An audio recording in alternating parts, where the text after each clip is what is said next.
Sport of the 1999 FIA World Rally Championship. This is round two, another real specialist events like the Monty. This is Sweden. Well, you will have been blind if you haven't seen in the news the stories of deep Arctic temperatures all over Scandinavia.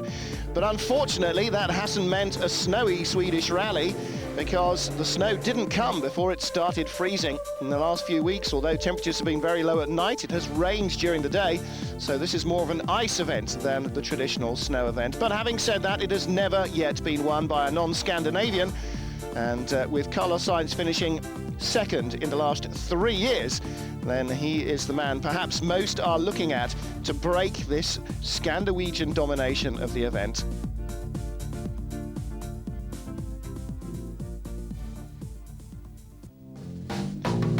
So here we go then, round two of the championship. As I said, like the Monty, a real specialist event, and it's been thrown into confusion this year because of the lack of snow. Normally tyre choice is about the easiest part of the event, and this year it's going to be considerably more tricky. Well, in the news, of course, Colin McRae's Ford Focus dropped out of the results for an illegally placed water pump after the Monte Carlo rally, but Malcolm Wilson says it's all back together again. There's been a lot of sleepless nights for a lot of people, but we've had tremendous support from Ford, from Dearborn, from Cologne, from Dunton, obviously all our people. And basically we've come up with a package. We did think it would be very, very difficult, but with all the support and the backup of these people, we've come up with a package whereby we've managed to get the standard pump in there and managed to get the correct drive to it. We haven't done any testing with it, but we're quite confident that the solution will be okay. Well, Colin McRae had a chance to shake down the car. They've lost, he thinks, a little bit of power, but it's all working all right. At least that's the way they hope it at the moment. Thomas Radstrom in the second car with Fred Gallagher alongside him. He won this event as a non-championship round back in '94. We're used to the slippy conditions to drive on snow and ice and so on. I mean, Monday morning you wake up and it's 40 centimeters of snow and you need to go to the work and you need to use your car. So that's a little bit of it. Also in the Ford camp, run by Malcolm Wilson, is this Escort WRC for Peter Solberg, the Norwegian, being brought under Malcolm's arms. Well, he hasn't had a very good start, unfortunately. He had an accident on the recce, but the thing with Peter is we've got a 5-year plan with him, and this year basically we just want him to finish the rally to get the experience. What we plan to do now, the original plan was to run him in an Escort for the whole season, but because we want to speed up the development and the durability testing of the Focus from Catalonia onwards, we plan to put him in a Focus. So really he's only going to do the one event, being the Swedish in an Escort. Well, you talk about potential winners. Of course, you can't count out this man, the winner of the Monte Carlo rally and the winner of this event in '96 and 1998. That's Finland's Tommi Mäkinen, the 3 times world champion. Everybody wants to beat me here because we've been performing quite well here last 3-4 times what we've been here, and I believe this year because of so little snow, the condition is very fast, and I think we are more equal, and it's coming much tighter than earlier years. No Skodas in Sweden, but Hyundai opened their World Championship account. The Korean manufacturer's F2 car with 95 British champion Alistair McRae and Sweden's Kenneth Eriksson on board.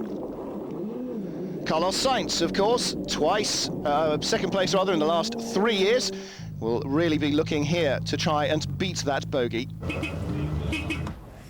I think Tommy will win the rally, but I think Carlos is, if it's going to happen, it will be Carlos, as long as he will be driving, because it's been very close before, just missing with some seconds, so I think it's him who has to do it in that way. Well, there you go. Even Kenneth Eriksson doesn't think that Carlos Sainz can do it, but can he or can he not? He finished second in '96, '97 and '98, and this is one of 3 events with Sanremo, Australia, that the Spaniard has never won. I have been finishing second here 3 years in a row. Very, very close, especially in '97. I think I was starting last day first car in the road, and at the end I lost the rally by 11 seconds due to really the order in the last day. It was not so nice. It was some fresh snow and didn't work so well. Yes, I would like to win this rally. I would like to be the first non-Scandinavian driver to win here. But it's not easy. Say that again. Of course, he already holds several records, including the winner of the most World Championship events, but will he be the first non-Scandinavian to crack the Swedish? Well, here's the map for leg one. Will he even make it through the first stage? Of course, the last two competitive stages he's run, the last on the Rally of Great Britain and the first on the Monte Carlo, he's crashed out of, but he starts here. This is the first stage, and courtesy of some great stage camera coverage, we'll be able to watch the Spaniard all the way through.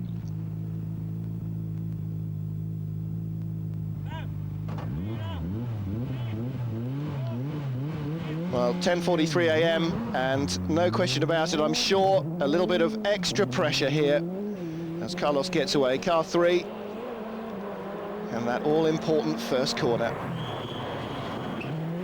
Safely negotiated.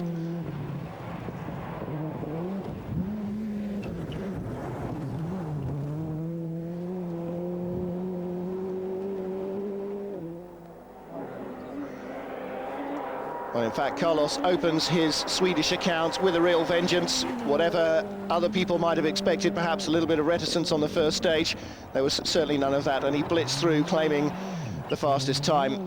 Impressively, second fastest was Thomas Radstrom in the Ford Focus, the first competitive stage miles he's ever done in that car.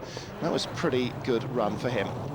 So Carlos Sainz, with his foot well and truly down. This is a very determined Spanish driver and co-driver pairing.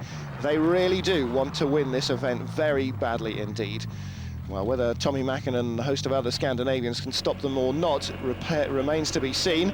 Join us in a moment after the break. We'll take you through the stage courtesy of Tommi Mäkinen and his onboard camera. We'll be back in a moment. Don't go away.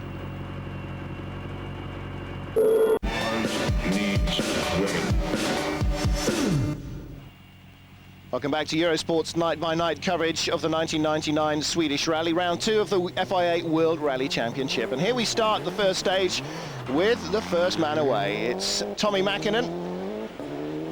Third quickest stage time for him on this opening test, behind Carlos Sainz, the man who, of course, always shapes up as his arch rival, and Thomas Radstrom.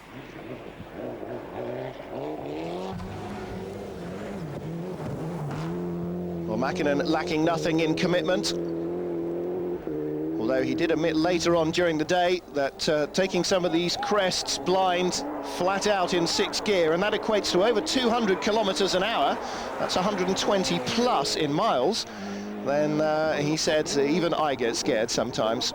And when we take the onboard pictures, courtesy of Tommy's car, you will see why.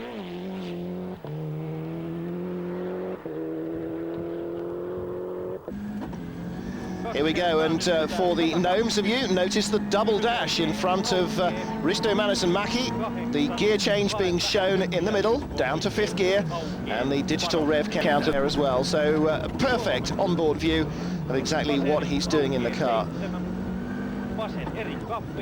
Bear in mind, 6th gear here, and this is speeds of over 100 miles an hour. It looks pretty narrow and twisty, and that's no illusion. This is certainly much narrower than your average stage.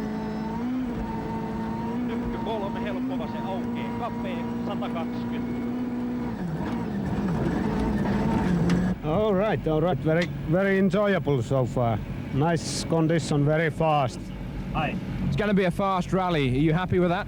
Yes, it's okay. It's okay. It's good.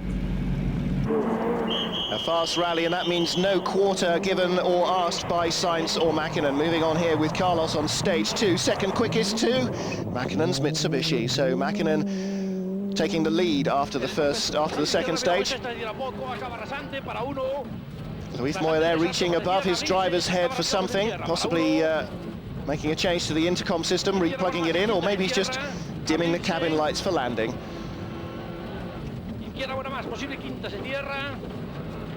Acaba rasante Sassar, para derecha rápido ojos de tierra, 1. Rasante derecha buena más en quintas de tierra, 2. Rasante 1, izquierda buena más en tierra y se abren. It's good to start. I think now we are equal with Tommy anyhow in the classification, because he took back 2 seconds in the last one, but it's good to start at the moment. Well, here is Thomas Radstrom then, second quickest on the first 2 stages and a very strong third overall. Of course, he understands these conditions all so well, but he's never driven the Ford Focus on competitive stages before. He couldn't have a more experienced co-driver, Fred Gallagher. He's been around for years and he's still one of the top-notch men. Thomas Radstrom really looking very impressive indeed early on this event. Radstrom, of course, won the event in 1994 when it wasn't a full championship round of the WRC, but that doesn't make any difference. He's still a winner here in Sweden. The car is working 100%. Fred, how is he settling in? Marvellously. I mean, it's been a very smooth but quick ride so far. Looking forward to these next few stages as well? Yeah, I look forward to all of it. Didier Auriol at the start of stage 1 here, 4th overall after stage 2, and the Frenchman really working very hard indeed. The view of the car from the outside and certainly from the onboard shots, Didier Auriol really working for his position, as well he might. 4th quickest on the first stage, and moving up to 3rd quickest behind teammate Carlos Sainz on stage 2, so looking very good early on. No problems to report for him. This is Colin McRae's Ford Focus, and note the little Jim Bamber cartoon there. A disconsolate Colin kicking a stone away, presumably as he tramps back from Monte Carlo, dragging a big water pump behind him. Well, all of that is behind him now. And on these ultra skinny tyres, it makes the cars look very narrow indeed, but if they're not, they have the same track as normal. They just have very narrow tyres, of course, fully studded to cope with the snow and ice. 5th overall after stage 2. Any problems? Colin, first 2 stages, no problems? Not really, no, just a bit too cautious. Just building up confidence on this surface with the new car, so no problems, just needing to go a bit quicker. Disappointment in stage 1 for Seat's 2 WRC entries. Marcus Grönholm retired in the stage with a fuel pump failure, and Harry Rovanperä had an identical problem. He did, however, manage to limp out of the stage. The team think that some foreign substance in the fuel, and probably sort of water-based, froze at some stage in the fuel pump. But Harry Rovanperä still in, even though Marcus Grönholm is out. Rovanperä, though, not looking happy at all. Marcus has retired. We don't know the problem exactly. Something he couldn't start the engine again. And Harry had a lot of problems during this stage, and also he has lost 8 minutes. So, I mean, it's not very good a start. But it's our first year in Sweden with these cars, and we have to learn quite a lot. So Tommi Mäkinen leading then after the first couple of stages by half a second from Carlos Sainz. The battle well and truly on, and Thomas Radstrom determined to get involved as well. Didier Auriol halfway between him and Colin McRae, with Sebastian Lindholm, yet another Scandinavian driver, in the top order.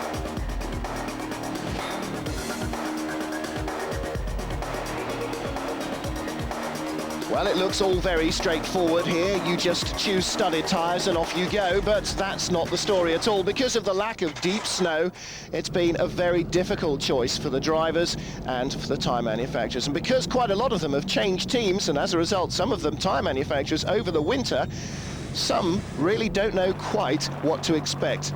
Among them are drivers like Colin McRae moving from Pirelli to Michelin, and Juha Kankkunen moving the other way. The biggest problem with this rally this year is because there's no snow. It's obviously been a hard frost, but what that means is that you very quickly get down to the gravel, and that creates havoc with the tyres. So basically it will become more of a technical rally, and the drivers will have to think a little bit on the longer stages to try and preserve the tyres on say the early section, so that at least they can be competitive on the latter section.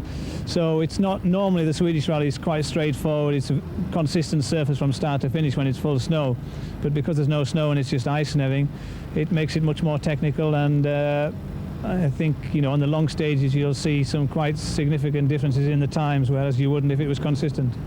Well, the really long stages come in day 2 of the event, but as we mentioned, tyres here in Sweden, the only event in the calendar where they use studs. The tyres are narrower than normal, and there are different kinds of studs for the different surfaces, as Emish Shatar of Michelin explains. 2 kinds of tyres, this one for the snow, and the second one for the ice. You can see the completely different tread block patterns on them, he says.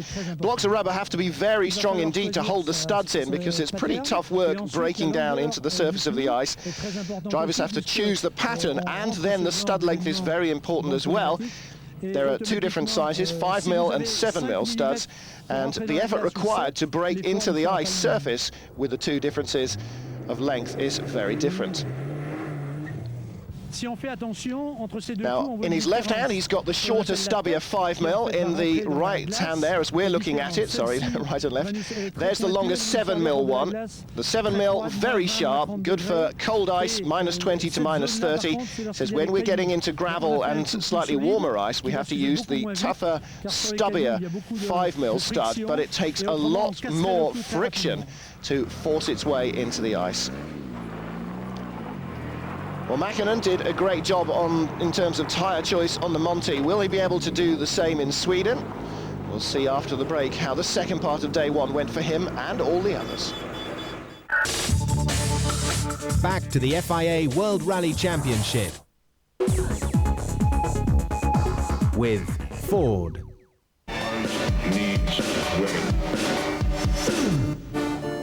Welcome back to Eurosport's nightly coverage. This is the first day of the Swedish Rally Round 2 of the 99 WRC.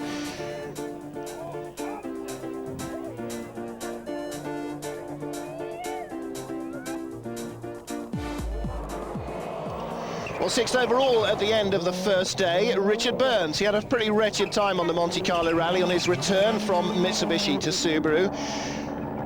In fifth place is Colin McRae in the Ford Focus. Now check out just in front of the driver here, very clearly you can see a crazed windscreen, which can't have helped. But things were even worse on the next stage.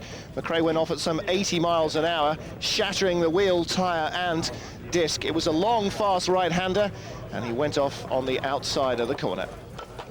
Well, let's hear him talk us through it.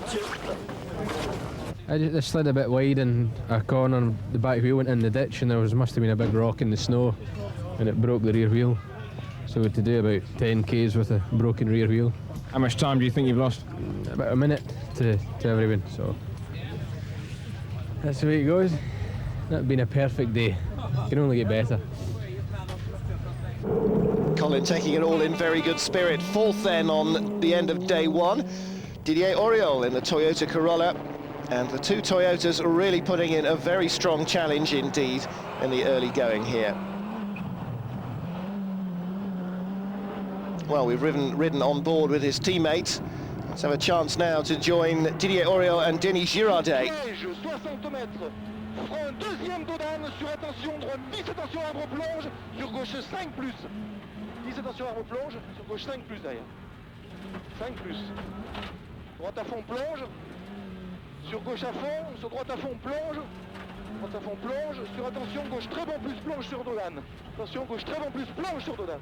Sur droite à fond. 60 mètres, léger gauche à fond sur 50 mètres. Droite à fond. Sur droite à fond sur Dodane. Sur léger gauche à fond sur Dodane. Sur 250 mètres. Léger gauche à fond. Sur attention droite, très bon plus 5 arbres. Sur piège droite, sur attention gauche, bon plus attention. Fantastic stuff, flat out in sixth gear, barely touching the ice. Third place though, a great overall result after day one for Thomas Radström. No problems today? Some small problems. I mean, this clutch, it's really funny sometimes, but I get more used to it now, I hope. I don't will stall the engine tomorrow. In fact, he stalled the engine 3 times at the starts of stages, which is what he's referring to. Carlos Sainz, second at the end of the first day by just 1.7 seconds. He and Tommi Mäkinen really do cut it fine. The margin between them is almost nil. Well, Carlos Sainz, he's finished in this position in the last 3 years. What does he think about day one? We were going quite fast today, trying to go as fast as possible, and well, everything was working okay. The tires were working very well, the car as well. The car, we didn't have any problems at all, and so everything went well. Actually, today the road conditions were quite good. I have been here with less snow. The only problem is in a few stages we did not have snow banks, and that is not so nice. But some other stages the conditions were really better than previous years. What he's referring to there, of course, are the banks of snow at the edges of the stages that the drivers use quite often to straighten up a sliding car. So then, the leader after the first day, the winner of the first round of the championship, the reigning champion, indeed 3 times the world champion, Tommi Mäkinen. Well, Finns have won the Swedish before. He did it last year, he did it in '96. Juha Kankkunen did it back in '86 when he won the world championship. Tommi Mäkinen leading and looking strong. In the morning, these stages they were good because there was not so much snow, but later in the afternoon, these stages from Tuesday down to here was quite a lot more snow, and the grip was not so good. But to be in first car, it was, I think, a slight disadvantage. But tomorrow's stages, I think they are clean and there is no snow at all, and I think it doesn't matter who is the first. Of course, it only matters who's first at the end of the final stage. Tommi Mäkinen leads then by 1.7 seconds from Carlos Sainz. Thomas Redstrom, a great third place. Didier Auriol hanging in there in fourth. Colin McRae, after that wheel shattered, lost a minute, so he's nearly 2 adrift in 5th place. Richard Burns in 6th, and just outside the top 6, Juha Kankkunen is 7th. Hagström's Toyota is 8th. And Bruno Thierry in the fly-by-wire Subaru Legacy is in 10th position, but he is now not registered for points. Well, leg 2, this is going to be the real car breaker. This should possibly decide the event. The 4th stage today in Jutbo is 48 kilometres, and that could be the one that decides the event. Of course, choose the wrong tyres, and halfway through you will find yourself with no studs and no grip. And at these kind of speeds, nobody wants to be in that position. I'm Martin Haven. Until tomorrow night, from me and Toby Moody in the trenches, bye-bye.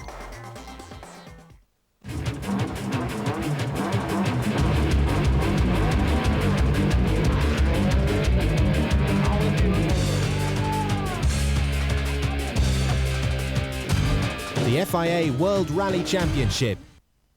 Having passed the man who held that position overnight, his teammate Richard Burns. The driver from Reading sliding down the order as the man from Espoo moves up it. Well, the top 4 drivers are on Michelin tyres, 5th and 6th position on Pirellis. Is there something of another tyre story going on here? Or could it simply be down to the fact that both Subaru drivers were on Michelin tyres last year, Kankkunen at Ford and Burns at Mitsubishi, and they really don't quite yet understand the Pirelli tyre arsenal for these conditions. Long medium left. 70, crest to long K right, opens to long medium right over bridge, and tightens to long K right, tightens. And fast left,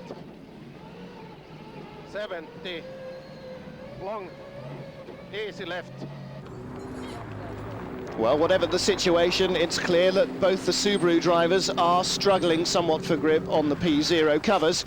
But as I said, getting used to the cars and getting used to the tyres on such a specialist event is not the work of a moment, and it may just be unfamiliarity with the Pirelli arsenal that is giving them these problems. However, Kankkunen in 5th, Richard Burns in 6th, and it looks as though the Subarus will score strongly in terms of World Championship points at least. Bruno Thierry, incidentally, in the fly-by-wire car just outside the leading group after a transmission change during the middle of day 2.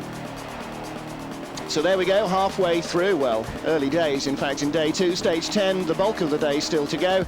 Mäkinen now extending his advantage to 11.5 seconds over Carlos Sainz. Redstrom adrift but in touch, Didier Auriol adrift but in touch with 3rd place. Kankkunen and Burns, as you can see, 3 minutes away from the lead group and really squabbling between themselves for the bottom 2 rungs of the top 6 ladder. More action in a second. Rally Championship. Michelin, the more we progress, the further you go.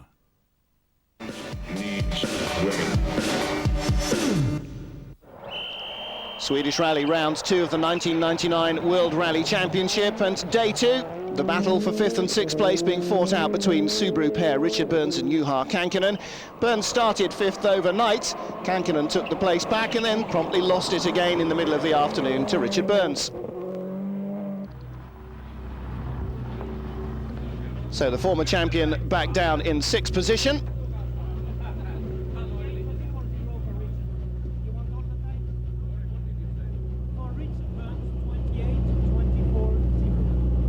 Juha, how was the stage? No, it was okay.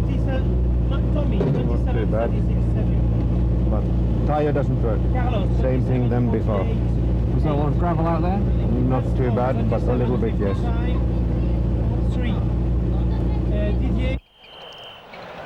Well, I think body language and what he didn't say expressing exactly what he felt there. Juha Kankkunen not entirely happy at the moment in the Subaru. Richard Burns, having fought back on stages 11 and 12, into 5th position, passing his teammate, but with the pair of them 3 minutes adrift of the lead battle, it really is inter-Nissan rivalry for Subaru.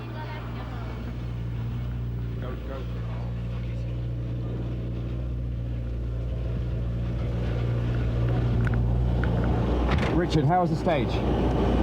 Hard work. After about 2/3 of the way, then we lost quite a lot of grip. So from there on, you just have to drive to the level of grip you have, and it wasn't much. Do you think you made the right choice with tyres? I don't really know. You don't know because I don't know if anybody else has taken what other options we have. But that's it.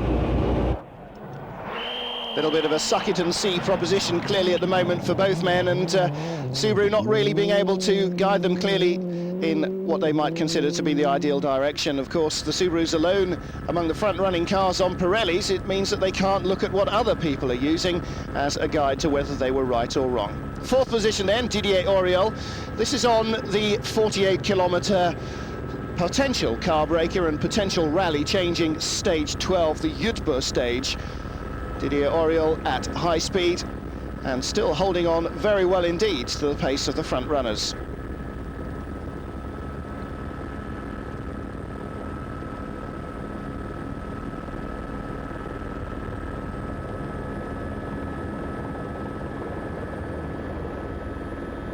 Didier Auriol, second fastest here.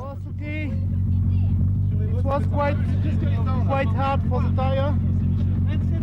So sometimes you think you drive too slow, but you have no grip at all, so you just try to find the grip. Everything fine. I think I found a good adjust now with my balance of diff. I was quite happy in the stage. Yeah. Well, still holding on to 3rd place, Thomas Radstrom in Ford's remaining Focus.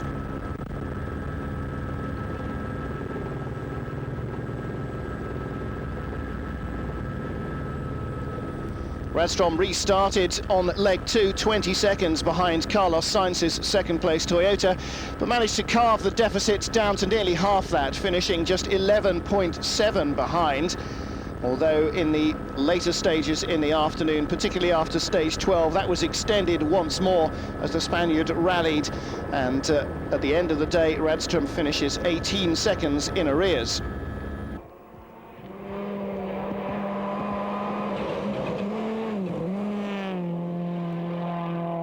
Thomas, a fantastic show for the Swedish fans. Maybe you can do it tomorrow as well. I hope so. I have tried absolutely flat out today, but unfortunately we took wrong tires on the long stage, and then I lost a lot of time, I will say. Well, stage 14, the last of the day, held at the base of the Olympic ski jumping hill. You saw it in the background there, and the super special with a monster 20,000 plus crowd, freezing in clearly now sub-zero temperatures, and the traditional 2x2 format. Here we see Carlos Sainz versus Tommi Mäkinen.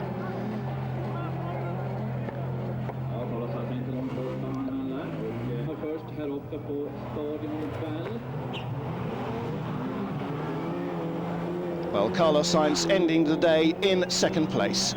Carlos, you've got it all to do tomorrow. Yeah, I think it's nearly impossible. If Tommy has no problem, I think it's impossible. Tommy has said it's been one of the hardest days he's ever done. Well, it doesn't look like that. Carlos Sainz in very good form in day. Tommy Mäkinen as well. Tommy, finishing day 2, are you happy to be in the position that you are in with the time that you have? Yes, very happy, I have to say. It's been excellent day. Hard day. All Carlos and Thomas and Didier has been pushing very hard whole day, and it's been very difficult, but everything has been going well, and the car, tires, everything, no problems. Well, Carlos Sainz, you clearly saw there, looking a little bit resigned to his fate. 30.8 seconds adrift, and a fairly short day 3 to round out this Swedish rally. Thomas Radstrom, 48 seconds behind, 18 seconds behind Sainz. Possibility of second place on merit. Still the possibility, of course, of disaster, as we've seen all too recently, up until the final moment. Didier Auriol, 4th. And the battle for 5th and 6th solely, I think, between the two Subarus of Burns and Kankkunen. 98.8 stage kilometres in the long run back from the overnight halt to Karlstad, the rally centre. We'll bring you the highlights of that, of course, at 10:30 CET, 9:30 in the UK tomorrow evening. Well, we'll leave you with pictures of Sweden from day 2 of round 2 of the 1999 FIA World Rally Championship, the Swedish Rally. Tommy Mäkinen on target to a 3rd consecutive win in Sweden and a 6th win on the trot for Mitsubishi. From me, Martin Haven, and Toby Moody in the Ponzi gloves, goodbye.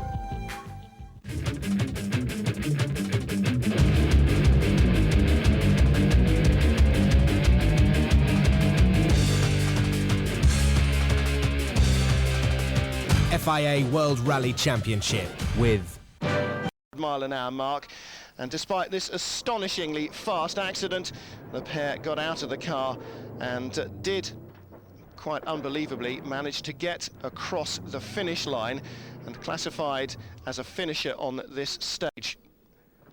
You just wouldn't credit it looking at the car, would you?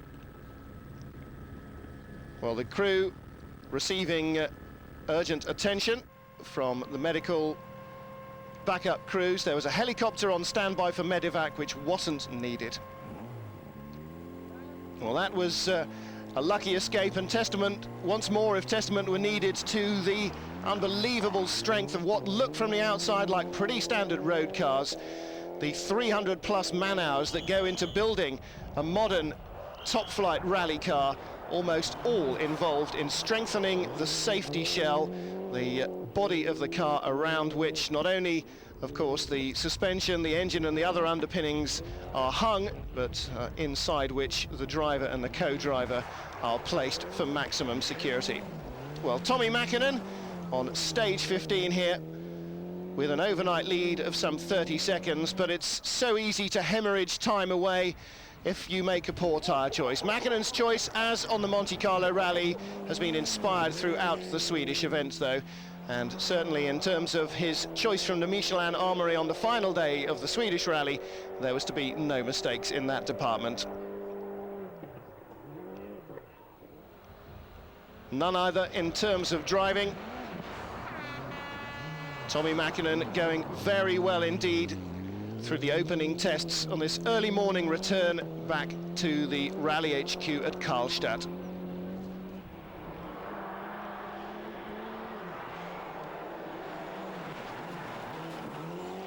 Well, Mäkinen led through most of day 1, giving best only to Carlos Sainz after a couple of stages, and since then he has been firmly in charge, the man who won in 96 and 98.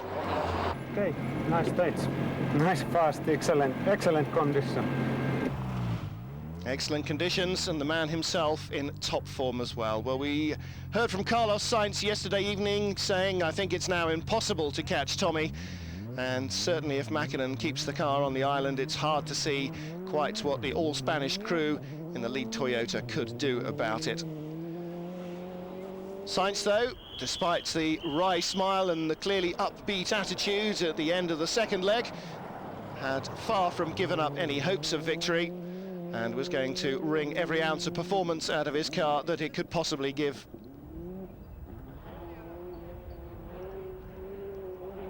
Everything still to play for in the last 50 of the 350 nearly stage kilometres of this event. And Carlos Sainz using every inch of the road and much more as well, if necessary, to keep the Toyota on the island.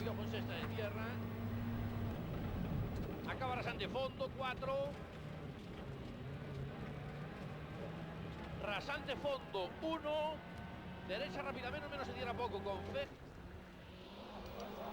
Well, Tommy Mäkinen professed to being a little bit tired this morning. Carlos Sainz saying that he was trying as hard as possible. Ruth Moyer saying that although Mäkinen seemed to have a good lead, he said, we've been trying as hard as we can just to make sure he doesn't take it too easy.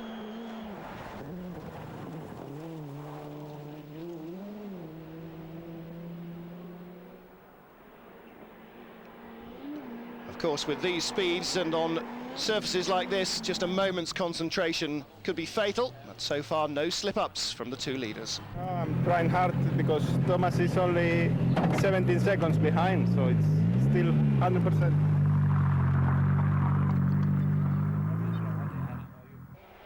Well, a Tommy ahead of him and a Thomas behind, and that Thomas is the 33-year-old Swede, Thomas Radstrom, brought into the Ford camp, and now in the sole surviving focus after Colin McRae's car sprung some kind of terminal problem at the beginning of day 2. Well, the Ford crew will have to wait until they get back to their British workshops to find out just what was the problem with the car, but certainly Radstrom has been going like a train. 50, medium left, in, bad right, minus. 80, crest, 20, medium left, minus, 40, bad right.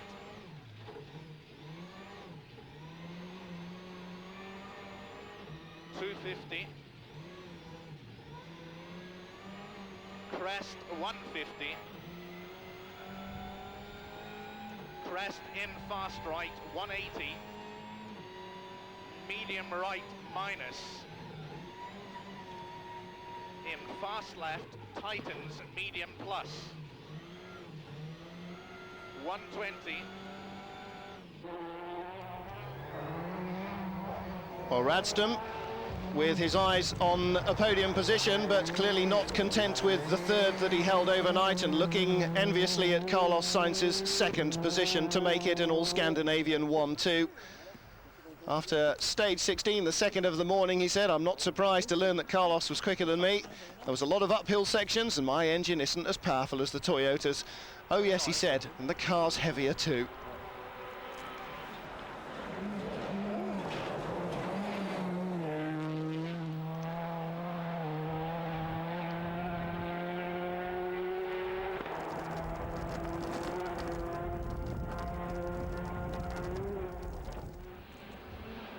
Well, that was after stage 16, the second of the morning.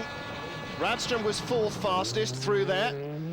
He was 5.6 seconds slower than the quickest car, and that was Carlos Sainz. Tommy Mäkinen was third quickest, 4.9 adrift.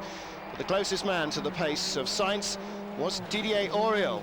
So while Radstrom was looking ahead of him and casting his glance towards Carlos Sainz, he had to spare a look in the mirrors as well from time to time, because the Frenchman was pressing hard in the Toyota in fourth place.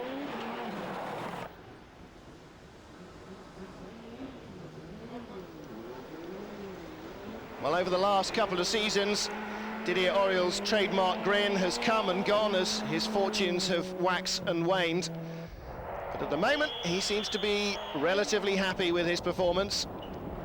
Not wildly ecstatic, perhaps, after the end of the Monty, and not quite so happy with the setups he'd chosen for the Toyota at the end of the first day of the Swedish rally. But after day 2, much more in harmony with his car.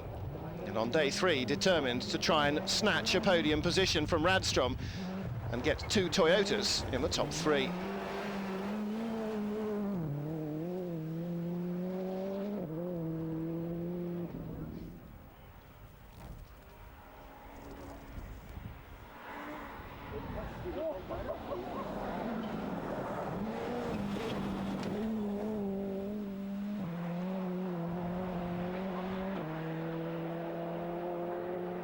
Didier Auriol's instructions to his ice and gravel note crews included not just telling him where the particularly tricky sections were, but look out, he said, for anywhere that I can cut the corners. Cut, cut, cut. Think of it all the time. And after coming out of some of the stages, he was saying, I really don't want to go back and look just where I had the car. And in vision there, a perfect example, a safe corner, nicely cut. Another 10th or perhaps 100th of a second or two saved, but it all counts.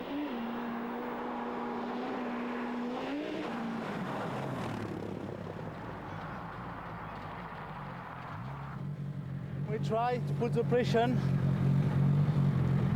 We see. What about this stage? Okay, no problem, it's fine. Slippery sometimes. Sometimes you sideways a lot with the studs because it's very hard and not a lot of ice. But okay.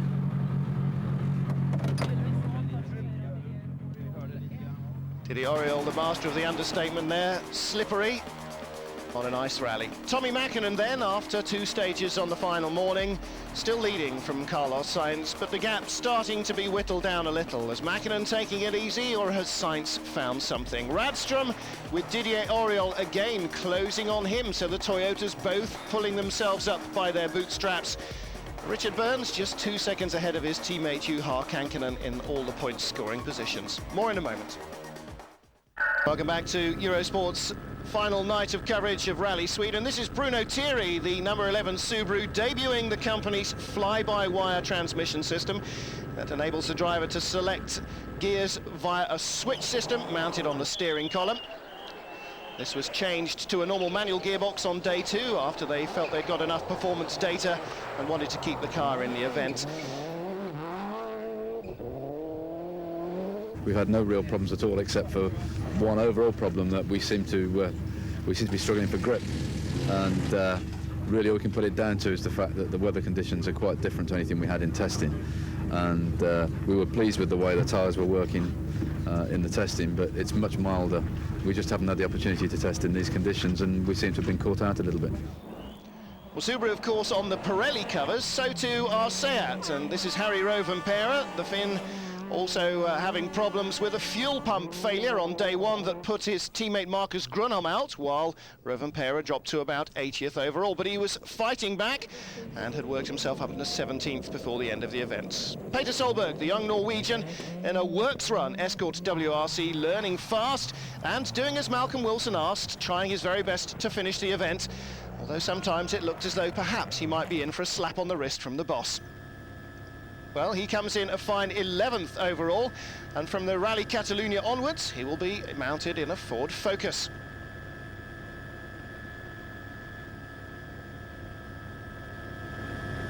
Yeah, I think it's going very well.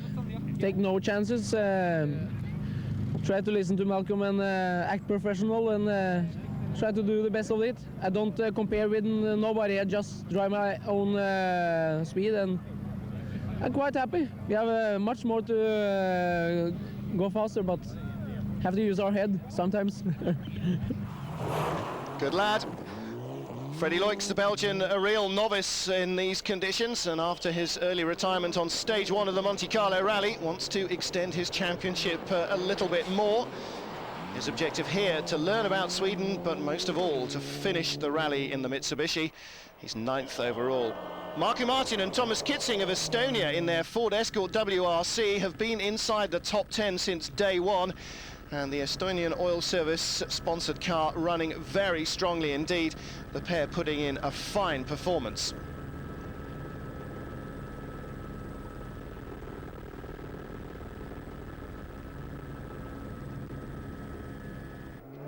Just ahead of the 8th placed Escort is the car number 12, the Toyota Corolla of Pasi Hagstrom and Tero Gardemeister, the Finnish pair revelling in the conditions.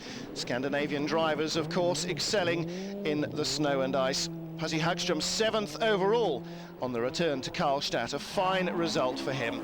But disappointment indeed for Kenneth Eriksson and Hyundai. They had led the Formula 2 category almost throughout the event into the final stage.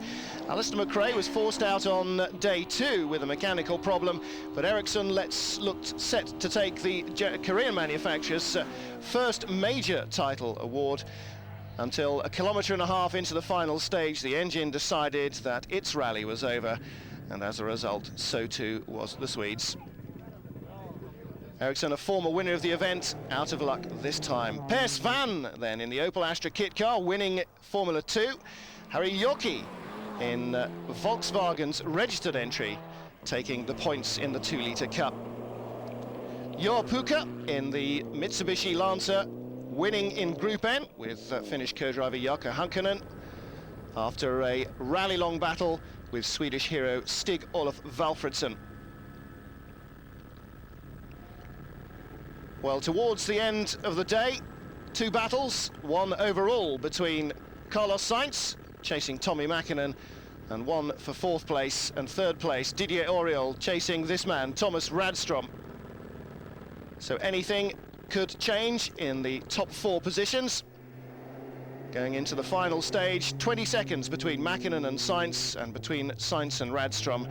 But the Swede, only 4.3 seconds ahead of Didier Auriol, and the Frenchman far from giving up. Very close indeed for 3rd place.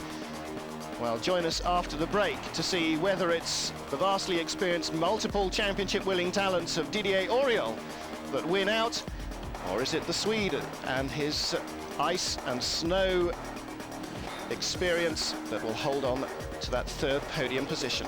We'll be back with the final action from the Swedish rally just after this.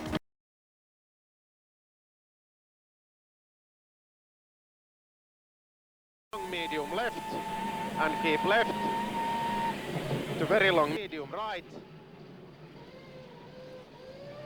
150. Long fast left. Well, for Richard Burns, after a disappointing return to the Subaru team with whom he really cut his rallying teeth on the Monte Carlo rally, slightly more impressive here. He started number 5, he finished number 5, but to finish ahead of 4 times world champion Juha Kankkunen in identical machinery, well, you know you've been in a bit of a battle when you've done that.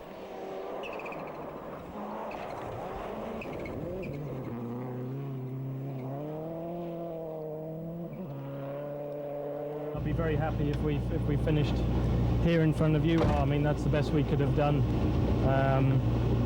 really, in these conditions. The car has been okay, but the tyres have been the letdown for you on this rally. Yeah, on this rally. We'll see over the whole World Championship. Maybe it's a bit better. Thanks. Thank you. Well, perhaps Pirelli being caught out by the conditions. Of course, neither Juha Kankkunen nor Richard Burns particularly au fait with Pirelli, having driven on Michelin over the last few years. They go, of course, next to the Safari Rally, which Richard Burns won last year. Wonder what he will do this time out. Well, Didier Auriol now, all attention on the battle between him and this man, Thomas Radstrom. Into the final stage, Auriol 4.3 seconds behind, and Radstrom knowing that he has to give it absolutely everything in probably far less than perfect conditions on this final test.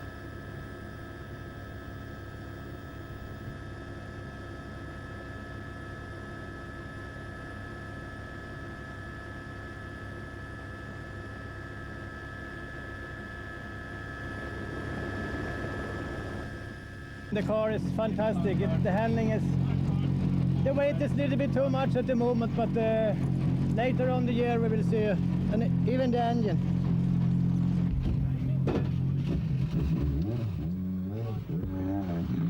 Well, Radstrom and Gallagher waiting for the news of the other times. Was that about as quick as you can go? Is that a bit of a blinder? I think it was that. I don't think you can go any quicker than that. If you can, well, we know he's good, but...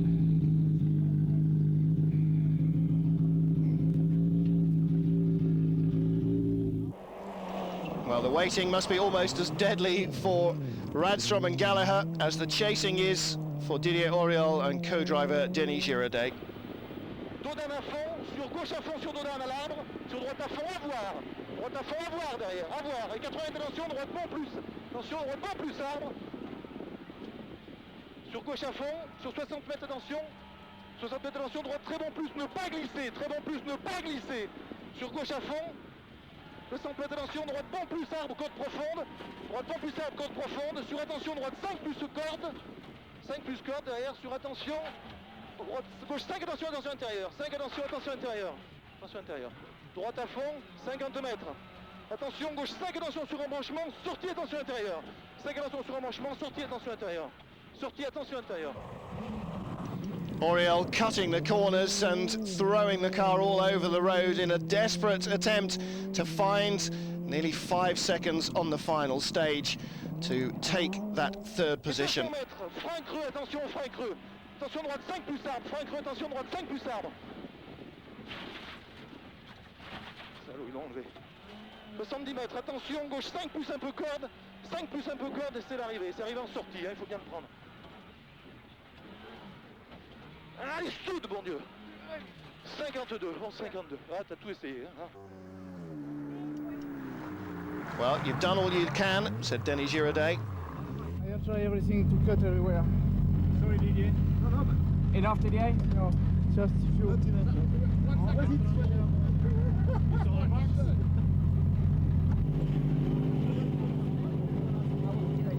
Fred Gallagher compares the times, and he knows that he and Radstrom are third, and Oriol and Girardet, you can just see the disappointment written all over their faces. Carlos Sainz second, not that happy either. Try to do something because, as I said, this is getting boring. For you and for everybody. Not probably for them, but it's always the same story, so we have to try to change it. Which was in Safari. Well, them, of course, being Tommy Mäkinen and Mitsubishi. Carlos Sainz, rueful and humorous in defeat as ever. Well, the winner in Sweden, as he was in Monte Carlo. The reigning champion, bandwagon rolls on again. Mäkinen, Mitsubishi, if it ain't broke, don't fix it, and they didn't. Yes, of course, I'm very happy. It's incredible feeling. Well done. Thanks. And for Mitsubishi, a record-equaling 6th World Championship victory for the manufacturer in a row. Richard Burns 1, and Tommy Mäkinen 5 of those 6 wins. And that equals the performance of Lancia's Delta back in the late 80s. But at this rate, I'm afraid, there's very little to suggest that Mitsubishi are that keen on stopping the trend, no matter how much Carlos Sainz might want to stop them. So there you go, Tommy Mäkinen, Risto Männisen-Mäki, and the Mitsubishi winners of the Swedish Rally 1999. And with a perfect 10 out of 10 score from the first 2 rounds of the championship, Mäkinen has really launched his title defence in the best possible manner. Carlos Sainz coming up 18.1 seconds short. Thomas Radstrom a great 3rd place. Didier Oriol crushingly disappointed just to have fallen short of that podium place. But he scores points for Toyota in 4th place and for himself. Richard Burns and Juha Kankinen both points scoring for Subaru, and even Bruno Thierry just in the top 10 with his car. Well, the driver standings then, Mäkinen leading on 20 points. Oriol and Kankinen tied in 2nd place. Carlos Sainz 3rd place after that 2nd position here in Sweden, of course. 0 points from Monaco from him, though. Thomas Radstrom and Francois Delacour, courtesy of his result in Monte Carlo, 5th and 6th. But Mitsubishi leading from Toyota and Subaru. Seat and Ford also in the point-scoring runners at the moment.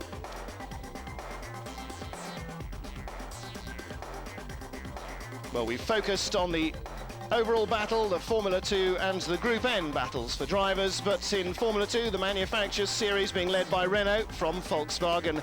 How soon, though, before Hyundai really take up the challenge and clinch their first victory? It can't be long. Well, that's it from Rally Sweden. I hope you've enjoyed being with me over the last 3 nights. From Gilbert Roy, our producer down in the trenches, with Toby Moody on site in Sweden, and from me, Martin Haven, in the warmth of the studio. Thank you very much for watching. We'll be back with more World Rally Championship action, of course, from a very different climate, that of East Africa, with the Safari, the Kenyan rally that is the car breaker, perhaps of all car breakers. February the 26th, 27th, 28th, another Friday.